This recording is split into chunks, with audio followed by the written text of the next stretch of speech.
Hi guys. So last time in chapter 15, Stanley realized that they have been digging in the wrong place for whatever the warden is looking for, and that he is the only one who knows. Oh, George has a pain. Say hi, Georgie. That he is the only one who knows the real location of what they're looking for, because remember, he found the gold tube in his hole, but everyone else thinks X-Ray found it in his hole. So today we are going to read, yes, George, we're going to read chapter 16. As Stanley entered the rec room, he could hear X-Ray's voice from all the way across the room. "See what I'm saying?" X-Ray said. "Am I right or am I right?" The other bodies in the room were little more than bags of flesh and bones, dumped across broken chairs and couches. X-Ray was full of life, laughing and waving his arms around as he talked. "Yo, caveman, my man," he called out. Stanley made his way across the room.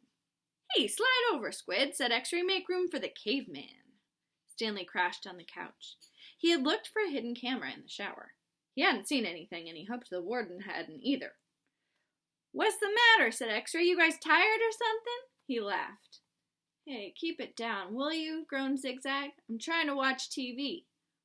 Stanley glanced uncertainly at Zigzag, who was staring very intently at the busted television screen. "Up in there, it's broken." "I know."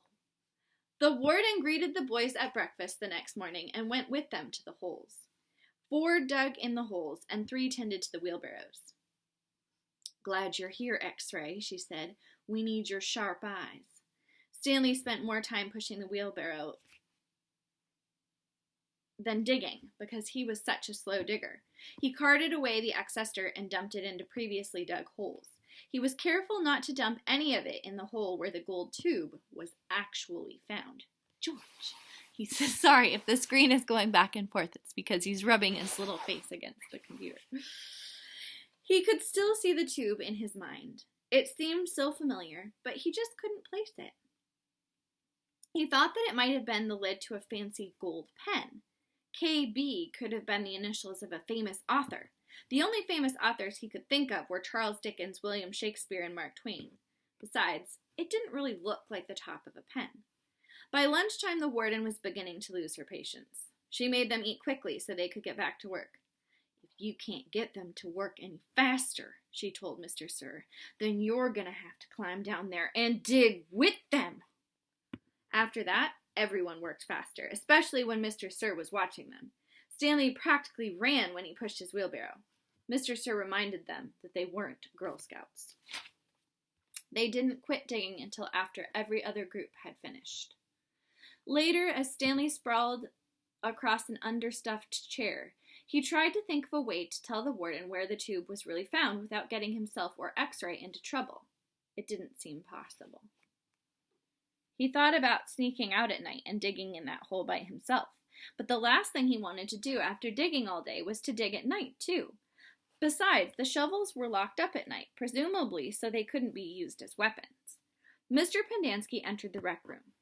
"Stanley," he called as he made his way to him. "His name's Caveman," said X-Ray. "Stanley," said Mr. Pendanski. "My name's Caveman," said Stanley. "Well, I have a letter here for someone named Stanley Yelnats," said Mr. Pendanski. He turned the envelope over in his hands. "It doesn't say Caveman anywhere." Thanks," said Stanley, taking it. It was from his mother. "Who's it from?" Squid asked. "Your mother." Stanley put it in the big pocket of his pants. "Aren't you going to read it to us?" said Armpit.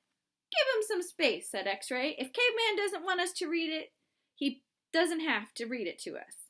It's probably from his girlfriend." Stanley smiled.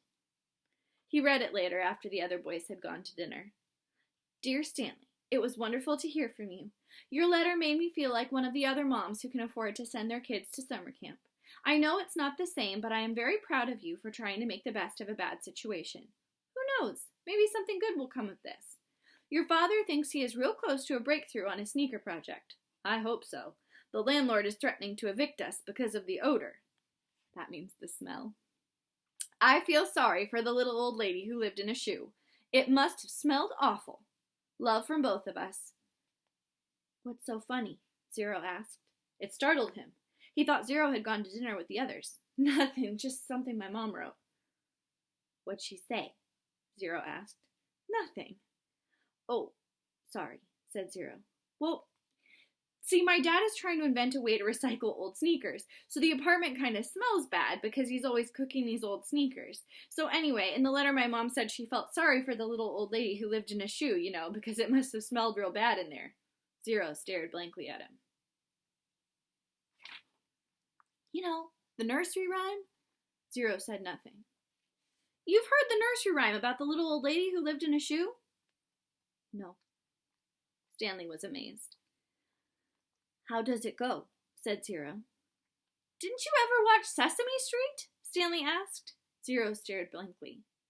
Stanley headed out to dinner. He would have felt pretty silly reciting nursery rhymes at Camp Breen Lake.